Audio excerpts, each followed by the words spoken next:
ನಮಸ್ಕಾರ ಸ್ನೇಹಿತರೆ, ನಾಳೆ ಏಪ್ರಿಲ್ 4 ಶನಿವಾರ. ನಾಳೆಯಿಂದ 27 ವರ್ಷ. ಈ 7 ರಾಶಿಯವರಿಗೆ ವಿಪರೀತ ಧನ ಲಾಭ.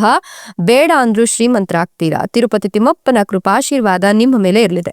ಹಾಗಾದ್ರೆ ಆ ಅದೃಷ್ಟವಂತ ರಾಶಿಗಳು ಯಾವುವು, ಅವುಗಳಿಗೆ ಏನೆಲ್ಲ ಲಾಭ ಸಿಗುತ್ತೆ ನೋಡೋಣ.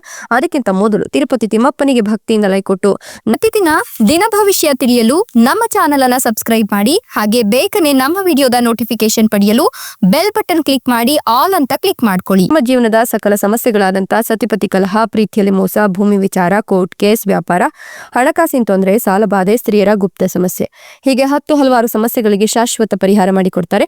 ಡಿಸ್ಪ್ಲೇ ಮೇಲೆ ಕಾಣ್ತಕ್ಕಂಥ ಗುರುಜಿ ನಂಬರ್ಗೆ ಒಮ್ಮೆ ಕರೆ ಮಾಡಿ ನೋಡಿ. ಹೌದು, ಈ ರಾಶಿಯವರ ಜೀವನದಲ್ಲಿ ಇದೀಗ ಅದ್ಭುತಗಳು ಮೇಳೈಸುವಂತಹ ಕಾಲ ಸನ್ನಿಹಿತವಾಗ್ತಿದೆ ಅಂತ ಹೇಳಬಹುದು. ಇವರ ಜೀವನದಲ್ಲಿ ಇವರು ಅನುಭವಿಸಿದಂತಹ ಎಲ್ಲ ಕಷ್ಟ ನಷ್ಟಗಳಿಗೆ ಇದೀಗ ಪ್ರತಿಫಲ ಸಿಗ್ತಾ ಹೋಗುತ್ತೆ. ಇವರು ಅಂದುಕೊಂಡಂತಹ ರೀತಿಯಲ್ಲಿ, ಅಂದುಕೊಂಡಂತಹ ಶೈಲಿಯಲ್ಲಿ ಎಲ್ಲವೂ ಕೂಡ ಇವರದ್ದಾಗ್ತಾ ಹೋಗುತ್ತೆ. ಇವರು ಇನ್ನು ಮುಂದಿನ ಜೀವನದಲ್ಲಿ ಬಹಳಷ್ಟು ನೆಮ್ಮದಿಯನ್ನ, ಹಾಗೆ ಬಹಳಷ್ಟು ಲಾಭವನ್ನ ಕೂಡ ಕಾಣ್ತಾರೆ. ಅತ್ತೆ ಮಾವಂದ್ರಿಂದ ನೀವು ಆಹ್ಲಾದಕರ ಆನಂದವನ್ನ ಅನುಭವಿಸ್ತೀರಾ.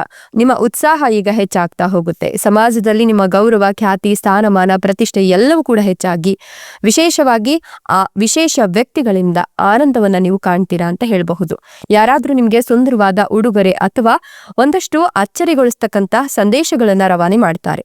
ಸ್ಪರ್ಧೆಗಳು ಅಥವಾ ಕ್ರೀಡೆಗಳಲ್ಲಿ ಯಶಸ್ಸನ್ನು ಸಾಧಿಸುವ ಸಾಧ್ಯತೆ ಇದ್ದು, ಪ್ರಸ್ತುತ ಆರೋಗ್ಯ ಸಮಸ್ಯೆಗಳನ್ನ ನೀವೇನಾದ್ರೂ ಎದುರಿಸ್ತಾ ಇದ್ರೆ ಆ ಆರೋಗ್ಯ ಸಮಸ್ಯೆಗಳಿಗೆ ಇದೀಗ ಪರಿಹಾರವನ್ನು ನೀವು ಈ ಸಂದರ್ಭದಲ್ಲಿ ಕಂಡುಕೊಳ್ತೀರಾ ಅಂತ ಹೇಳಬಹುದು. ನಿಮ್ಮ ಮನೆಯಲ್ಲಿ ಯಾರಾದ್ರೂ ಸಂಬಂಧಿಕರಿಂದ ನಿಮ್ಗೆ ತೊಂದರೆ ಆಗ್ತಿದ್ರೆ, ಅಥವಾ ಸಾಲ ಬಾಧೆ ಇದ್ರೆ, ಅಥವಾ ಯಾವುದಾದ್ರೂ ಒಂದಷ್ಟು ಆರ್ಥಿಕ ಸಮಸ್ಯೆಗಳಿಗೆ ನೀವು ಸಿಲುಕು ಹಾಕೊಂಡಿದ್ರೆ, ಅದೆಲ್ಲದರಿಂದಲೂ ಕೂಡ ನಿಮ್ಗೆ ಇವಾಗ ಪರಿಹಾರ ಅನ್ನೋದು ಸಿಗ್ತಾ ಹೋಗುತ್ತೆ. ನೀವು ಈ ಒಂದು ಸಂದರ್ಭದಲ್ಲಿ ದೈಹಿಕ ಸ್ಥಿತಿಯಲ್ಲೂ ಕೂಡ ಗಮನಾರ್ಹ ಸುಧಾರಣೆಯನ್ನ ಕಾಣ್ತೀರಾ ಅಂತ ಹೇಳಬಹುದು. ವಿಶೇಷವಾಗಿ ನೀವು ಹೆಚ್ಚುವರಿ ಲಾಭವನ್ನ ಕೆಲಸದಲ್ಲಾಗಿರಬಹುದು ಅಥವಾ ವ್ಯಾಪಾರದಲ್ಲಾಗಿರಬಹುದು, ಎಲ್ಲದರಲ್ಲೂ ಕೂಡ ನೀವು ಕಾಣ್ತಾ ಹೋಗ್ತೀರಾ. ಒಟ್ಟಲ್ಲಿ ಹೇಳ್ಬೇಕಂದ್ರೆ ಮುಟ್ಟಿದ್ದೆಲ್ಲ ಚಿನ್ನವಾಗುತ್ತೆ. ಭರ್ಜರಿ ಅದೃಷ್ಟ ನಿಮ್ಮ ಕೈ ಹಿಡಿಯುತ್ತೆ ಅಂತ ಹೇಳಬಹುದು. ಕೆಲಸದಲ್ಲಿ ಬದಲಾವಣೆಗಾಗಿ ಅಥವಾ ಬಡ್ತಿಗಾಗಿ ನೀವೇನಾದ್ರೂ ಕಾಯ್ತಾ ಇದ್ರೆ ಈ ಅವಧಿಯಲ್ಲಿ ಶುಭ ಸುದ್ದಿ ಕೂಡ ಲಭಿಸುತ್ತೆ. ಆರ್ಥಿಕ ಸ್ಥಿತಿ ಮೊದಲಿಗಿಂತ ಸಾಕಷ್ಟು ಸುಧಾರಿಸುತ್ತೆ. ಹಠಾತ್ ಧನ ಲಾಭವನ್ನ ಹೊಂದುವ ಯೋಗ ಕೂಡ ನಿರ್ಮಾಣವಾಗ್ತಿದೆ. ಕೆಲಸ, ಪ್ರಯಾಣ ಅಥವಾ ಯಾವುದಾದ್ರೂ ಹೊಸ ಆರಂಭವನ್ನ ಮಾಡಬೇಕು ಅನ್ಕೊಂಡಿದ್ರೆ ಖಂಡಿತವಾಗಿಯೂ ಕೂಡ ಮಾಡಿ. ನಿಮ್ಗೆ ಸಂಪೂರ್ಣ ಬೆಂಬಲ ಕೂಡ ಸಿಗ್ತಾ ಹೋಗುತ್ತೆ. ವ್ಯಾಪಾರ ಈ ಅವಧಿಯಲ್ಲಿ ಸಾಕಷ್ಟು ವಿಸ್ತರಣೆ ಕಾಣುತ್ತೆ. ಹೊಸ ಅವಕಾಶಗಳು ಈ ಸಂದರ್ಭದಲ್ಲಿ ಹುಡುಕಿಕೊಂಡು ಬರುತ್ತೆ. ವಿದೇಶಕ್ಕೆ ಸಂಬಂಧಿಸಿದಂತಹ ಕೆಲಸವನ್ನು ಮಾಡ್ತಕ್ಕಂಥವ್ರು ಈ ಸಂದರ್ಭದಲ್ಲಿ ನೆಮ್ಮದಿಯ ಜೊತೆಗೆ ಸಾಕಷ್ಟು ಲಾಭವನ್ನ ಕಾಣ್ತಾರೆ. ಸುಖ ಸಮೃದ್ಧಿ, ಸಂಪತ್ತಿಗೆ ಸಂಬಂಧಿಸಿದ ವಿಚಾರಗಳಲ್ಲಿ ಅಪಾರ ಲಾಭ ಇದೆ. ಮನೆಯಲ್ಲಿ ಉತ್ತಮ ವಾತಾವರಣ ಇರುತ್ತೆ. ಕುಟುಂಬ ಸದಸ್ಯರೊಂದಿಗಿನ ಸಂಬಂಧ ಬಹಳಷ್ಟು ಬಲಗೊಳ್ತಾ ಹೋಗುತ್ತೆ. ಆಸ್ತಿ, ವಾಹನ ಅಥವಾ ಮನೆಗೆ ಸಂಬಂಧಿಸಿದ ವಿಚಾರಗಳಲ್ಲಿ ದೊಡ್ಡ ನಿರ್ಧಾರವನ್ನು ತೆಗೆದುಕೊಳ್ಳೋದ್ರಿಂದ ಭವಿಷ್ಯದಲ್ಲಿ ಅಪಾರ ಲಾಭವನ್ನ ಕಾಣ್ತೀರಾ.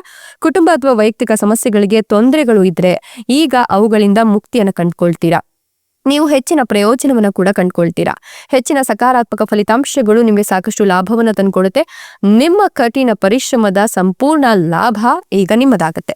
ಇಷ್ಟೆಲ್ಲ ಲಾಭ ಮತ್ತು ಅದೃಷ್ಟವನ್ನು ಪಡಿತಿರ್ತಕ್ಕಂಥ ಅದೃಷ್ಟವಂತ ರಾಶಿಗಳು ಯಾವುವು ಅಂತ ನೋಡೋದಾದ್ರೆ ಧನು ರಾಶಿ, ಕುಂಭ ರಾಶಿ, ತುಲಾ ರಾಶಿ, ಮೇಷ ರಾಶಿ, ವೃಶ್ಚಿಕ ರಾಶಿ, ಮಿಥುನ ರಾಶಿ, ಕಟಕ ರಾಶಿ, ತುಲಾ ರಾಶಿ, ಕೊನೆಯದಾಗಿ ವೃಷಭ ರಾಶಿ. ಇವುಗಳಲ್ಲಿ ನಿಮ್ಮ ರಾಶಿ ಇದ್ದರೂ ಇಲ್ಲದಿದ್ದರೂ ಭಕ್ತಿಯಿಂದ ಓಂ ನಮೋ ತಿರುಪತಿ ತಿಮ್ಮಪ್ಪಾಯ ಅಂತ ಕಮೆಂಟ್ ಮಾಡಿ. ಧನ್ಯವಾದಗಳು.